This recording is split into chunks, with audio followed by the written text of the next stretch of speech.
Hello everyone and welcome to my YouTube channel Law Journeys. So in this video we are going to discuss भारतीय साक्ष्य अधिनियम 2023। तो इस video हम लोग सबसे पहले जो है तीन चीज़ को पढ़ेंगे बीएसए में। सबसे पहला हमारा इंट्रोडक्शन है, इंट्रोडक्शन को समझेंगे कि जो है बीएसए में क्या क्या इंट्रोडक्शन इसका है। इसके अलावा हम लोग इसके चैप्टर्स को जो है समझेंगे, ठीक है, समझ के याद करेंगे कैसे जो चैप्टर याद करते हैं। इसके अलावा हम लोग तीसरा समझेंगे सेक्शन टू को समझेंगे, जिसमें जो कि डेफिनेशन क्लॉज है, जिसको हम लोग याद करेंगे ट्रिक के माध्यम से याद करेंगे इसको, ठीक। तो ये जो है वीडियो जो है बीएसए के ऊपर यानी भारतीय साक्ष्य अधिनियम के ऊपर होने वाला है। तो इस वीडियो को स्टार्ट करते हैं। सबसे पहले हम लोग जो है इसके इंट्रोडक्शन को समझेंगे। जैसे आप जानते हैं कि बीएसए हमारा जो है वो एक्ट नंबर 47 है। इसके पहले बीएनएस हमारा एक्ट नंबर 45 है, बीएनएसएस हमारा यानी कि नया सीआरपीसी हमारा जो है एक्ट नंबर 46 है, और बीएसए संयुक्त साक्ष्य अधिनियम 47 है। इसके अलावा इसमें टोटल जो है पार्ट कितने हैं, तो टोटल इसमें जो है 4 पार्ट हैं। इसके अलावा टोटल इसमें जो है चैप्टर्स कितने हैं, तो चैप्टर इसमें जो है टोटल 12 चैप्टर हैं, ठीक है। इसके अलावा इसमें टोटल जो है सेक्शन कितने हैं, तो सेक्शन 170 है, 170 सेक्शन है, ठीक। एक्ट कितने, एक्ट नंबर कौन सा है, 47 है आपका। पार्ट 4 है आपके, चैप्टर 12 है आपके, और सेक्शन जो है 170 170 है। इसके अलावा जानते हैं कि बीएसए हो चाहे बीएनएस हो चाहे बीएनएसएस हो, सबका जो है प्रेसिडेंट एसेंट जो है सेम है, प्रेसिडेंट एसेंट सेम है, यानी कि 25 दिसंबर है, ठीक। इसके अलावा इन्फोर्समेंट भी सबका सेम है, जो कि 1 जुलाई है। ये 2023 है, ठीक है, ये 2024 है, दोनों याद रखिएगा। इन्फोर्समेंट 1 जुलाई है और प्रेसिडेंट एसेंट जो आपका 25 दिसंबर है, 25 दिसंबर, ठीक। इसके अलावा जानते हैं कि जो है बीएसए हो चाहे इंडियन एविडेंस एक्ट हो, पुराना इंडियन एविडेंस एक्ट, दोनों जो है हमारा जो है इसके अलावा ये समझ लेते हैं कि दोनों हमारा जो है कॉन्करेंट लिस्ट में आता है, ठीक है। कॉन्करेंट लिस्ट मतलब कॉन्स्टिट्यूशन ऑफ इंडिया के 7 शेड्यूल के कॉन्करेंट लिस्ट में आता है, 7 शेड्यूल के कॉन्करेंट लिस्ट में आता है। कॉन्करेंट लिस्ट में आने का मतलब क्या है कि जो इस पर जो है पार्लियामेंट और स्टेट लेजिस्लेचर दोनों जो है मिलकर लॉ बना सकते हैं, ठीक है। दोनों जो है लॉ बना सकते हैं, चाहे पार्लियामेंट बनाए चाहे स्टेट लेजिस्लेचर बनाए। 7 शेड्यूल जैसे आप जानते हैं इसमें 3 लिस्ट है, यूनियन लिस्ट है, ठीक है, स्टेट लिस्ट है और कॉन्करेंट लिस्ट है। तो उसके कॉन्करेंट लिस्ट में जो बीएसए वगैरह आता है, बीएसए हो चाहे आपका बीएनएसएस हो चाहे बीएनएस हो, ठीक। इसके अलावा आपको जानते हैं कि जो बीएसए हमारा लक्स फोरी लॉ है आपका। लक्स फोरी मतलब कि लॉ ऑफ द फोरम है, लॉ ऑफ फोरम। फोरम मतलब होता है कोर्ट होता है या तो प्लेटफॉर्म होता है, platform where the trial begins, यानी जिस कोर्ट में जहाँ का जो है जिस कोर्ट का जो है ट्रायल स्टार्ट होगा, बिगिन होगा, वहीं का जो है इंडियन एविडेंस एक्ट अप्लाई होगा, ठीक। इसके अलावा हमारा जो बीएसए है इसका पर्पज़ क्या है, इसका पर्पज़ देखा जाए उद्देश्य क्या है, इसका उद्देश्य एसर्टेनमेंट ऑफ ट्रूथ है, यानी कि सच्चाई का पता लगाना, इसका जो बीएसए का पर्पज़ है। इसके अलावा बीएसए हमारा जो है ये कुछ प्रिंसिपल्स पे काम करता है, जिसको हम लोग बोलते हैं प्रिंसिपल ऑफ फेयरनेस पे जो बेस है, प्रिंसिपल ऑफ फेयरनेस पे बेस है। फेयरनेस मतलब होता है, फेयरनेस का मतलब होता है ऑडी अल्टम पार्टम, यानी कि right to be heard by the parties. इसमें जो इंक्लूड होता है राइट टू क्रॉस एग्जामिन भी इंक्लूड है, ठीक है। इसके अलावा प्रिंसिपल ऑफ फेयरनेस में आपका प्रिंसिपल ऑफ नेचुरल जस्टिस भी आता है, यानी पीएनजे आपका आता है, प्रिंसिपल ऑफ नेचुरल जस्टिस भी आता है प्रिंसिपल ऑफ फेयरनेस में, ठीक। इसके अलावा हमारा जो बीएसए है आपका ये जो है कुछ कार्डिनल प्रिंसिपल्स पे जो है काम करता है। जो बीएसए है हमारा ये कार्डिनल प्रिंसिपल्स पे काम करता है,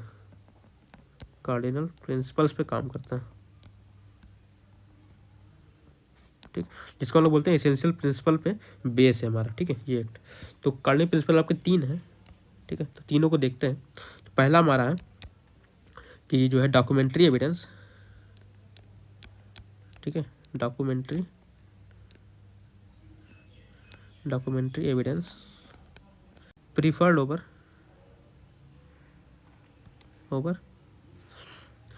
ओरल एविडेंस।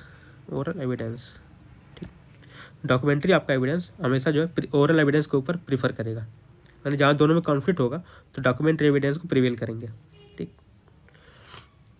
ठीक है, इसके लिए एक स्टेटमेंट दिया गया है कि जो है man may lie but document don't. ठीक,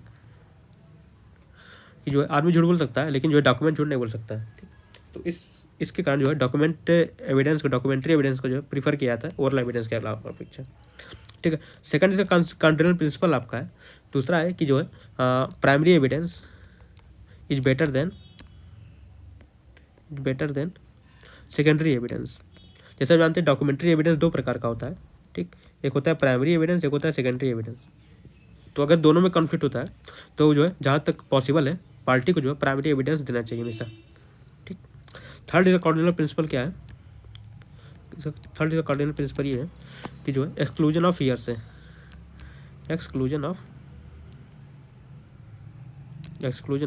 एविडेंस। ठीक है, हियरसे एविडेंस को हमेशा जो एक्सक्लूड किया है, इसको रिलेवेंट नहीं माना जाता। ठीक है, कोर्ट के द्वारा, क्योंकि ये जो है थर्ड पार्टी के द्वारा कहीं सुनी हुई बात है, जिसने ना जो है इंसिडेंट को देखा है, ना किसी अपराध को, जो क्राइम को या फिर इंसिडेंट को होते हुए देखा है। ठीक है, ना ही सुना है। ठीक, वो किसी तीसरे व्यक्ति से सुना जा रहा है, उसको सुन रहा है और जो है आके गवाही दे रहा है, तो उसको जो है रिलेवेंट नहीं माना जाता। ठीक, तो ये तीनों कार्डिनल प्रिंसिपल हमारे हैं, 1, 2, 3। इसका सेक्शन भी दिया है, तो देखा जाए अगर BSA में तो सेक्शन 55 है इसका हियरसे का। ठीक है, primary evidence better than secondary evidence इसका है सेक्शन 59 है आपका। और documentary evidence prefer over oral evidence इसका दिया आपका सेक्शन 94 दिया, जो पहले 91 था। ठीक, 91 था, अभी जो है 94 हो गया। तो ये जो है इस पे बेस से काम करता है। ठीक, हमारा BSA। इसके अलावा आप जानते हैं कि जो है BSA जो हमारा है ये जो है ट्रायल स्टेज पे, ठीक है, ये जो है ट्रायल स्टेज पे पिक्चर में आता है। ठीक, ट्रायल स्टेज पे पिक्चर में आता है। ठीक है, जैसे मान लीजिए इसका प्रोसीडिंग देखते हैं क्या कि जैसे क्रिमिनल में मान लीजिए पहले FIR होता है, फिर इन्वेस्टिगेशन होगा। ठीक, इन्वेस्टिगेशन होगा यहाँ पे, फिर इसके बाद जो है चार्जशीट फाइल होगा IO के द्वारा। ठीक, अगर केस बन रहा है तो इशू ऑफ प्रोसेस होगा, अदरवाइज इसको जो है डिसमिस कर दिया जाएगा। अगर केस बन रहा है तो इशू ऑफ प्रोसेस होगा, केस नहीं बन रहा तो डिसमिस हो जाएगा। ठीक, अगर केस बन रहा है तो इशू ऑफ प्रोसेस होगा, उसके बाद जो है आपका जो है ट्रायल स्टार्ट होगा और जो है जजमेंट आपका प्रोनाउंस होगा इस स्टेज पे। ठीक, उसके बाद लास्ट में, तो इस स्टेज पे जो है आपका BSA जो है अप्लाई होता है। ठीक, यहाँ पर जो है पार्टी की ड्यूटी होती है। BSA में क्या है? BSA में पार्टी की ड्यूटी है, to prove his case by the best possible evidence.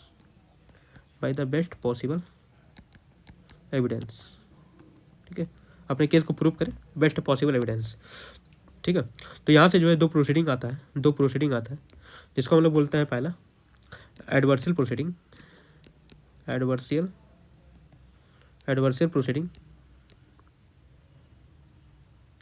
ठीक, एक आपका ये होता है इंक्विजिटोरियल प्रोसीडिंग।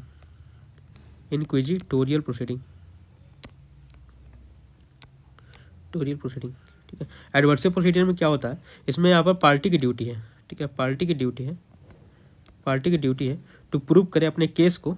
ठीक है, बियॉन्ड एनी रीजनेबल डाउट। ठीक है, और बाय बेस्ट पॉसिबल एविडेंस के द्वारा। ठीक, जबकि इंक्विजिटोरियल प्रोसीडिंग क्या होता है, यहाँ पर जो है कोर्ट की ड्यूटी होती है।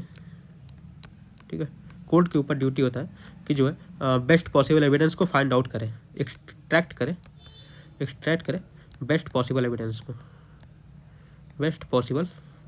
को। ठीक, तो यहाँ पर जो है एडवर्सियल प्रोसीडिंग और इंक्विजिटोरियल, एडवर्सियल में आपका पार्टी के ऊपर ड्यूटी होता है और इंक्विजिटोरियल में कोर्ट के ऊपर ड्यूटी होता है। तो अगर देखा जाए तो इंडियन लॉ में, इंडिया का जो लॉ है वो जो एडवर्सियल प्रोसीडिंग को अप्लाई करता है। ठीक, और इंक्विजिटोरियल प्रोसीडिंग जो जनरल रूल है, इंक्विजिटोरियल प्रोसीडिंग को अप्लाई नहीं करता है। ठीक है, और एडवर्सियल प्रोसीडिंग को अप्लाई करता है। लेकिन कुछ ऐसा एग्जाम्पल है जहाँ पर जो है देखा जाता है कि जो है वो भी जो एक इंक्विजिटोरियल प्रोसीडिंग जो है थोड़ा बहुत कहीं ना कहीं जो है इंडियन लॉ जो है वो इंक्विजिटोरियल प्रोसीडिंग को अप्लाई करता है। ठीक है, जनरली नहीं करता है, लेकिन जो है कुछ थोड़ा बहुत पार्ट है जो करता है। जैसे फॉर एग्जाम्पल अगर देखना है आपको, ठीक है, एग्जाम्पल देखना है तो एग्जाम्पल इसका है, दो एग्जाम्पल। एक आपका है 168 है BSA का, जो कि 165 था पहले, 165 था, ठीक, इंडियन एविडेंस एक्ट का, जिसमें जो है कोर्ट के ऊपर जो कोर्ट के पास जो है डिस्क्रिशनरी पावर है, डिस्क्रिशनरी पावर है, तो वह किसी को विटनेस को जो सम्मन भेज सकता है, ठीक है, और उससे जो कोई भी क्वेश्चन पूछ सकता है और उसको जो एग्जामिन कर सकता है, उसके पास डिस्क्रिशनरी पावर है और किसी भी स्टेज पे कर सकता है। ठीक, 168 में दिया, एक्सट्रीम पावर है कोर्ट के पास। इसके अलावा दूसरा एग्जाम्पल अगर देखना है तो उसके लिए जो है सेक्शन 141 है BSA का, और पहले जो है इंडियन एविडेंस का था 136 था, जिसमें जो एडमिजिबिलिटी ऑफ एविडेंस डील करता है, एडमिजिबिलिटी ऑफ एविडेंस, जिसमें जो कोर्ट के पास यहाँ पे डिस्कशन है कि वह जो किसी मतलब कि जो एविडेंस लाया गया है पार्टी चोरा उसको एडमिट करता है या फिर एडमिट नहीं करता है। ठीक, तो ये दोनों एग्जाम्पल जो है देखा जाए तो कोर्ट के पास, इंडियन लॉ में कोर्ट के पास जो है थोड़ी बहुत ड्यूटी दी गई है कि वह जो है केस में एक तरीके जो है स्पेक्टेटर की तरह ना बैठ रहा है। ठीक है, स्पेक्टेटर की तरह, मुख्य स्पेक्टेटर की तरह ना बैठ रहा है, बल्कि जो है कोई जो है प्रोएक्टिव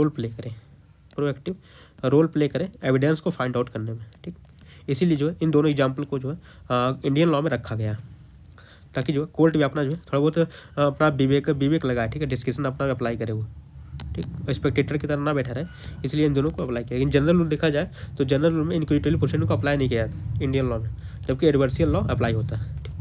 ठीक, एक ही हो गया। इसके अलावा जो है जानते हैं कि ड्यूटी पार्टी की है प्रूव करने का केस को। ठीक है, अब केस तभी आएगा, केस जो है तभी होगा जब कोई डिस्प्यूट होगा या तो कोई इशू होगा, इशू पे डिसाइड होता है ना केस। ठीक है, इशू और डिस्प्यूट होगा तब होगा जब कोई एक पार्टी जो है एसल्ट करता है और एक पार्टी डिनाई कर रहा है किसी चीज़ को। ठीक है, तो वही जो है इशू बन जाता है या फिर वही डिस्प्यूट बन जाता है। उसी को डिसाइड कौन करता है? इसी को जो है डिसाइड करता है कोर्ट। ठीक है, कोर्ट डिसाइड कर रहा है। और जो है अगर देखा जाए BSA के लैंग्वेज में, अगर देखा जाए तो इसी इशू को या फिर इसी डिस्प्यूट को BSA में बोला गया फैक्ट इन इशू बोला गया। फैक्ट इन इशू मतलब होता है main dispute of the case, जहाँ मतलब कोई ऐसा फैक्ट जो असल्ट किया जाएगा व्यक्ति द्वारा और डिनाई किया जाएगा दूसरे व्यक्ति का, तो उसको BSA में जो है फैक्ट इन इशू कहा गया।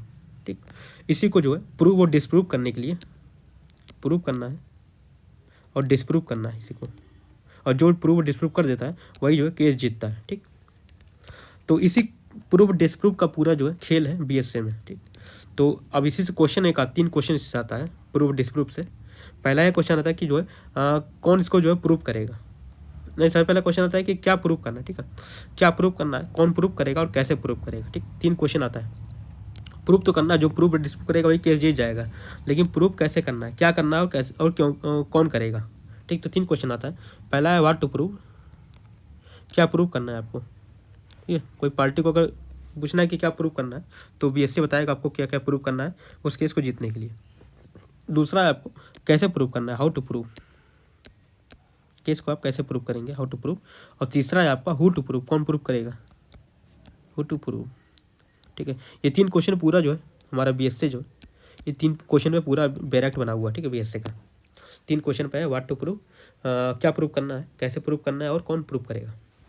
ठीक, तो इसको जो है चैप्टर में डिवाइड कर दिया गया है। ठीक, समझने के लिए BSA ने क्या किया है, BSA ने इसको जो है चैप्टर में डिवाइड कर दिया। भारतीय साक्ष्य अधिनियम में ये जो है चैप्टर में डिवाइड होगा, चैप्टर पार्ट में डिवाइड होगा। ठीक है, पार्ट में डिवाइड 4 पार्ट में डिवाइड है। तो 3 पार्ट है कि ये है और एक जो है प्रिलिमिनरी है। तो अब जो है हमारा यहाँ से जो है पार्ट और चैप्टर स्टार्ट होगा। ठीक, पार्ट एंड चैप्टर, इस 3 क्वेश्चन के लिए फिर जो है पूरा हमारा BSA बेस है। तो देखते हैं, पहले 4 पार्ट जानते हैं आप, ये स्टार्टिंग पढ़ लिया हम लोगों ने। पार्ट 1 है आपका, पार्ट 1, पार्ट 2 है आपका, पार्ट 3 है आपका और पार्ट 4 है आपका। ठीक है, पार्ट 1 में आपका रिलेवेंसी ऑफ प्रिलिमिनरी है। ठीक है, पार्ट 2 में आपका रिलेवेंसी ऑफ फैक्ट है, ठीक, और पार्ट 3 में आपका ऑन प्रूफ है, और पार्ट 4 में आपका क्या है, production and effect of evidence है। ठीक है, production and effect of evidence, effect of evidence, effect of evidence. ठीक है, ये 4 चीज़, ठीक, ये 4 पार्ट हैं इसमें। ठीक है, बीएसए में आपके 4 पार्ट टोटल हैं। ठीक, याद रखिएगा इसको। ठीक है, अब देखो, अब इसके ये जो पार्ट हैं ये फर्दर जो है चैप्टर में डिवाइड है। तो प्रीलिम में केवल एक चैप्टर है, चैप्टर 1। ठीक है, अब इसमें पार्ट सेकंड में जो है आप इसमें आपका केवल एक चैप्टर है, चैप्टर 2, चैप्टर नंबर 2 जो है एक ही चैप्टर है। लेकिन पार्ट 3 में आपका 4 चैप्टर है, चैप्टर जो है 3 से लेके 6 तक है। ठीक, और पार्ट 4 में आपका बाकी जो भी बचे 5-6 चैप्टर वो हैं, यानी कि चैप्टर जो है 7 से लेके 12 तक। ठीक, ये चैप्टर है पूरे। तो ये जो है पार्ट 4 पार्ट हैं, 1 2 3 4। इसमें जो है फर्दर जो है ये चैप्टर में डिवाइड है। चैप्टर 1 में, पार्ट 1 में केवल एक चैप्टर है, पार्ट 2 में चैप्टर 2 है। ठीक है, कलर चेंज कर दे इसका। इसके बाद पार्ट 3 में आपका 3 से लेकर 6 तक चैप्टर है, और पार्ट 4 में आपका 7 से लेकर 12 तक है। 7 8 9 10 11 12 6 चैप्टर टोटल, 6 इसमें 4 इसमें 10 हो गया, और दोनों में 1 1 12 हो गया। ठीक, अब जो है हम लोग क्वेश्चन जो दिया था 3 क्वेश्चन पूरा बीएससी हमारा अब इसी का आंसर देता है। तो पहला है व्हाट टू प्रूव, ये आपका जो है दिया है चैप्टर नंबर 2 में। क्या प्रूव करना है आपको? रिलेवेंसी ऑफ फैक्ट प्रूव करना है। ठीक है, जो रिलेवेंट फैक्ट है, रिलेवेंट फैक्ट मतलब क्या होता है ये भी समझ लीजिए, डेफिनेशन दिया गया है। रिलेवेंट फैक्ट का मतलब ऐसा होता है ऐसे फैक्ट जो फैक्ट एंड इशू के चारों ओर जो है घूमते हैं। ठीक है, चारों ओर जो फैक्ट हैं रिलेवेंट फैक्ट के आसपास कनेक्टेड फैक्ट जो भी हैं उसको हम लोग बोलते हैं रिलेवेंट फैक्ट बोलते हैं। उसी को आपको जो है आप प्रूव करना है। ठीक, दूसरा क्वेश्चन था हमारा कैसे प्रूव करना है। तो ये जो है बताएगा चैप्टर पार्ट 3 बताएगा। ठीक है, चैप्टर 3 से लेकर 6 तक बताएगा पूरा में क्या क्या प्रूव करना है। जैसे डॉक्यूमेंट्री प्रूव करना है, ओरल प्रूव करना है, प्राइमरी सेकेंडरी प्रूव करना है, और ऐसे फैक्ट जिनको कोर्ट ने पहले ही एडमिट कर लिया है। ठीक है, और ऐसे फैक्ट जिन पर एडमिशन हो चुका है वो सब फैक्ट आप प्रूव करना है, नहीं प्रूव करना है, वो सब बताया है 3 से 6 तक। इसके अलावा तीसरा जो क्वेश्चन है हु टू प्रूव, कौन प्रूव करेगा। तो ये जो है पार्ट 4 डिसाइड बताता है कि कौन प्रूव करेगा। ठीक, जिसमें चैप्टर 7 से लेकर 12 तक है। चैप्टर 7 से लेकर 12 तक बताया गया है जिसके ऊपर बर्डन आप प्रूफ होगा, जिस पार्टी के ऊपर वही प्रूव करेगा। इसके अलावा विटनेस प्रूफ करेंगे। ठीक है, ये सब प्रूव करेंगे। ठीक, तो ये इतना हो गया। अब इसके बाद जो है देखते हैं कि कहाँ से कहाँ तक कौन सा सेक्शन है। जैसे पार्ट चैप्टर 1 में लेके 1 से लेके 2 तक है। ठीक, इसमें जो है 3 से लेके 50 तक है, 3 से लेके 50 तक रिलेवेंसी ऑफ फैक्ट है। ठीक, चैप्टर 3 से लेके 6 तक आपका ये आपका सेक्शन 51 से लेके आई थिंक 103 तक है। ठीक, ऑन प्रूफ आपका पार्ट। और ये आपका जो है 104 से लेके आपका 170 तक है, 170 तक है। ठीक, ये यहाँ तक है। ठीक, इसको देखते हैं हम लोग जो है एक यहाँ PDF पढ़ा हुआ उससे देखते हैं हम लोग, तो थोड़ा आसानी हो जाएगा। ठीक है, तो ये दिया है। दूसरा देखते हैं पहले हम लोग इसका।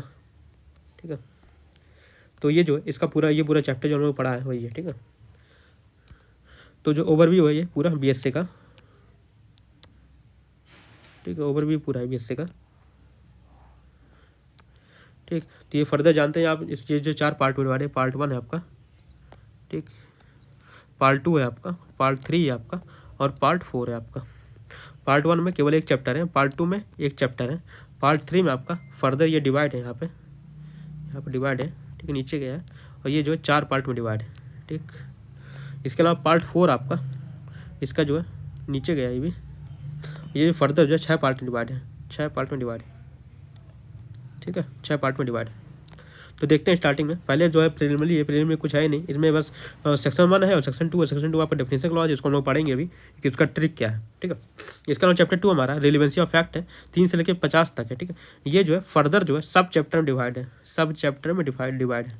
कितने जो है 8 चैप्टर में फर्दर जो है डिवाइड है, ये फर्दर 8 चैप्टर डिवाइड है। कौन कौन से? सबसे पहले फैक्ट इन इशू और रिलेवेंट फैक्ट, ये आपका दिया है 3 से लेकर 14 तक दिया गया।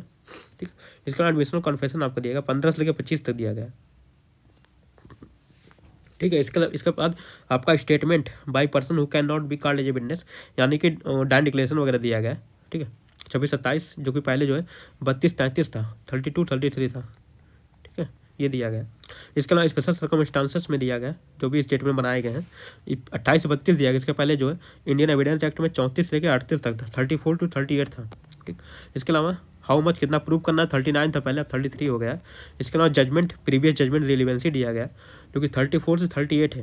ठीक है, इंडियन एविडेंस एक्ट में जो है आपका ये आपका था कहाँ पे 40 से लेकर 44 था। ठीक, इसके अलावा ओपिनियन ऑफ थर्ड पर्सन दिया गया, जो कि 39 से लेकर 45 तक है। ठीक, ये बहुत इंपॉर्टेंट है कि कहाँ से कहाँ तक दिया गया है। एग्जाम में प्रीलिम से खूब पूछता है, खासकर रिव्यू के एग्जाम में तो बहुत ज़्यादा पूछता है। ठीक, तो इसको याद रखिएगा कहाँ से कहाँ तक दिया है, कौन सेक्शन। तो ओपिनियन आपका 39 से 45 दिया गया है। ठीक है, इसके पहले आपका 45 से लेकर 51 था। इसके बाद आपका करेक्टर है, करेक्टर आपका 46 से 50 दिया गया है, जो कि पहले जो आपका 52 से लेकर 55 तक था। ठीक, करेक्टर। तो ये फर्दर 8 डिवाइड है।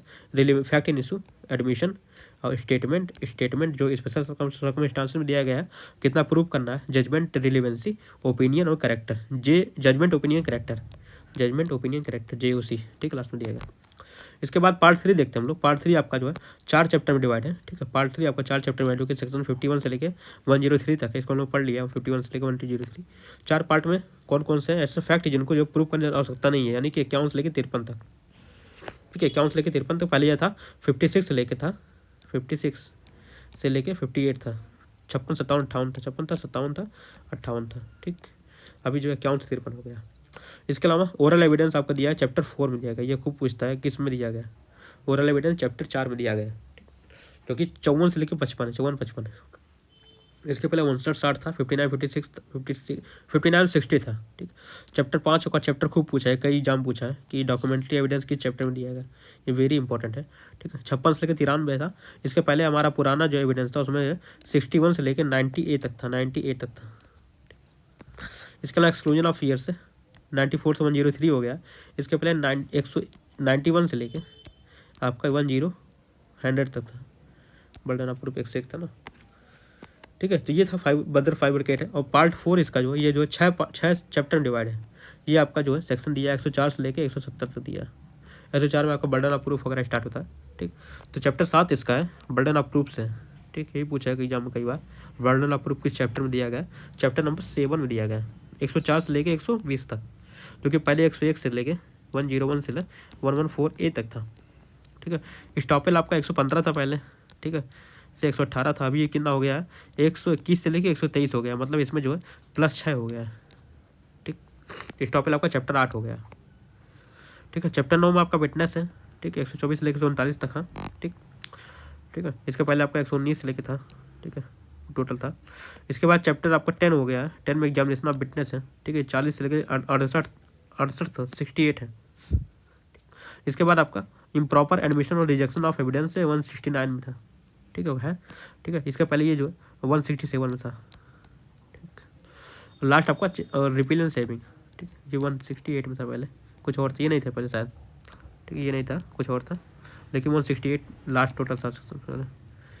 167 168 में था। ठीक है, तो ये पूरा चैप्टर है आपका। ठीक, अब देखते हैं हम लोग कि जो है सेक्शन 2 क्या है। ठीक है, उसके नीचे हम लोग ये देख लेते हैं फर्स्ट वाला। इसमें भी कुछ नहीं है, इसमें जो हमने पढ़ाया पूरा कि जो है 4 पार्ट में डिवाइड है, 1 2 3 4। और जो है पार्ट 2 में आपका क्या प्रूव करना है ये बताता है। पार्ट 3 आपका कैसे प्रूव करना है ये बताता है। पार्ट 4 आपका कौन प्रूव करेगा ये बताता है। ठीक, तो यही सब जो पढ़ाया नीचे पूरा पढ़ाया गया है वही सब इसमें। ठीक है, यही सब इसमें। ठीक, अब देखते हैं सेक्शन 2 के बारे में हम लोग देखते हैं। सेक्शन 2 देखते हैं हम लोग। सेक्शन 2 को कैसे याद करना है, तो BSA का ये BSA का सेक्शन 2। ठीक है, इसको देख लेते हैं नीचे।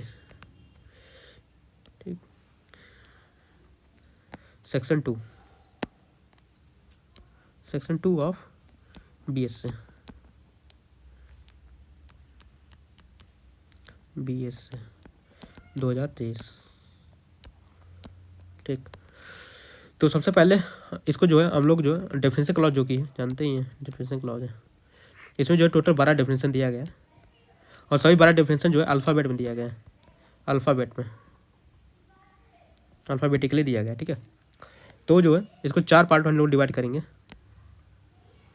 ठीक है, 3-3 के पेयर में 4 पार्ट को डिवाइड करेंगे। जैसे पार्ट आपका 4 पार्ट दिया गया, वैसे इसको हम लोग 4 पार्ट डिवाइड करेंगे 3-3 के पेयर में। ठीक, तो सबसे पहले हम याद करेंगे पेयर जो हमारा है वो हमारा है ADE है। ADE आपका क्या है, ADE आपका जो है चैप्टर आपका क्लॉज है। ठीक है, A क्लॉज है, D क्लॉज है, E क्लॉज है। इसमें जो है 3 प्रकार का डेफिनेशन दिया गया है। सेक्शन 2 के क्लॉज A में दिया गया है, कोर्ट दिया गया है, कोर्ट डिफाइन है, अल्फ़ाबेटिकली सब है। ठीक है, D में आपका डॉक्यूमेंट है, D से डॉक्यूमेंट है, D में डॉक्यूमेंट है। ठीक, E में आपका एविडेंस है, E से एविडेंस है, E में आपका एविडेंस डिफाइन है। ठीक, 2A में आपका कोड दिया गया है, 2B में आपका डॉक्यूमेंट है, और 2E में आपका एविडेंस डिफाइन है। ये तो मिसलिनियस हो गया। इसके अलावा 3 और चीज़ें हैं, 3 और डेफिनेशन है, 3 के पेयर में। सबसे पहले इसका शॉर्टकट है CJI है, ये चीफ जस्टिस ऑफ इंडिया, ठीक है, chief justice of India, CJI, ठीक, याद रखिएगा CJI, ठीक है। दूसरा इसका शॉर्टकट है KGF, ठीक है। तीसरा इसका शॉर्टकट है BHL, ठीक है। इसी को आपको याद करना है बस शॉर्टकट को। CJI ये KGF और BHL है। CJI आपसे डील करता है आपका, CJI आपको डील करेगा प्रूफ डिसप्रूफ से, यानी प्रूफ से डील करेगा, प्रूफ से। KGF आपको डील करेगा फैक्ट से, डील करेगा फैक्ट के जितने भी हैं सबको एक साथ मैंने ले लिया है, ठीक है। इसके अलावा प्रिजम्पशन जो भी हैं सबको एक साथ मैंने ले लिया है, वो है BHL। अब 2 के क्लॉज C में क्या दिया है, 2 के क्लॉज C में आपको दिया है डिफाइन है, 2 के क्लॉज C में आपका क्या डिफाइन, डिसप्रूफ डिफाइन है आपका, डिसप्रूफ डिफाइन है, ठीक। J वाले क्लॉज में कि 2J में क्या डिफाइन है, 2J में आपका प्रूफ डिफाइन है, प्रूफ्ड, ठीक। I वाला क्लॉज में डिफाइन क्या है, I वाले क्लॉज में आपका डिफाइन है नॉट प्रूफ्ड, नॉट प्रूफ्ड, ठीक। इसके अलावा फैक्ट वाले देखते हैं, इसका शॉर्टकट, फैक्ट का शॉर्टकट है KGF है, याद रखिएगा। प्रूफ का शॉर्टकट CJI, CJI प्रूफ करेगा, KGF फैक्ट देगा, KGF फैक्ट से याद करिएगा, F वाला क्लॉज फैक्ट है। और प्रिजम्पशन BHL है, L से है सेल प्रिजम्पशन है, सेल है, ठीक है। तो L से याद रखिएगा प्रिजम्पशन है। तो 2 के क्लॉज K में क्या दिया है, 2 के क्लॉज K में आपका फैक्ट दिया गया, ठीक। G में क्या दिया गया, आपका फैक्ट इन इशू दिया गया, और F में आपका क्या दिया गया, 2F में आपका रिलेवेंट फैक्ट दिया गया। अब प्रिजम्पशन में चलते हैं, प्रिजम्पशन के 2 के B में क्या दिया है, कंक्लूसिव प्रूफ दिया गया है, कंक्लूसिव प्रूफ। इसके पहले जानते हैं आप conclusive proof Indian evidence act में पढ़े थे ना आप, 3 जगह दिया था, 1 2 3, ठीक, 1 2 3, 41 था, 112 था, 113 था, 41 112 113 था। अभी जो है आपका BSA में आपका कल 2 ही जगह हो गया है, एक को हटा दिया, 113 को जो है डिलीट कर दिया गया, सेक्शन को डिलीट कर दिया गया। अभी आपका 35 है और 116 है, ठीक है, याद रखिएगा इसको। बहुत पूछता है एग्जाम में कि जो है कंक्लूसिव प्रूफ कहाँ दिया है, 35 और 116 में, 35116। और क्लॉज H में 2H में क्या डिफाइन है, 2H में आपका मे डिफाइन है, मे प्रिजम्पशन है। और L में क्या है, सेल है, SHALL, लास्ट में L है तो L क्लॉज में सेल है, ठीक। तो ये पूरा डेफिनेशन इसका हो गया, इसका डेफिनेशन का शॉर्टकट यही है पूरा, ठीक है। प्रूफ में CJI है, फैक्ट में आपका KGF है, और आपका प्रिजम्पशन में BHL है, ठीक। और ADE आपका क्या है, मिसलिनियस है, ठीक है, जहाँ कोई मैच नहीं हो रहा है। और A से कोल्ट है, D से डॉक्यूमेंट है, E से आपका एविडेंस है, और बाकी जो है तीनों ही है, ठीक। याद रखिएगा पहले डिसप्रूव है, फिर प्रूव्ड है, फिर नॉट प्रूव्ड है। क्रम याद रखिएगा, क्रम अगर गलत हुआ, क्रम कैसे याद होगा, वो अल्फ़ाबेट से याद होगा, ठीक। अल्फ़ाबेट तो आगे पीछे वाला है, थोड़ा याद कर लीजिएगा, लेकिन इसी तरह होगा, ठीक है। CJI, KGF और BHL। तो ये पूरा हमारा Indian evidence act, Indian evidence यानी कि नया जो है भारतीय साक्ष्य अधिनियम हो गया। तो इसका पूरा हम लोग 3 चीज़ पढ़ा है, इंट्रोडक्शन पढ़ा है, चैप्टर पढ़ा है, और सेक्शन 2 पढ़ा है, जो कि डिफरेंशियल क्लॉज है, इसको कैसे याद करना है, ठीक है। ये बस यहीं तक था ये वीडियो। आपको कैसा लगा, अच्छा लगा तो लाइक सब्सक्राइब करिएगा वीडियो को। Thank you.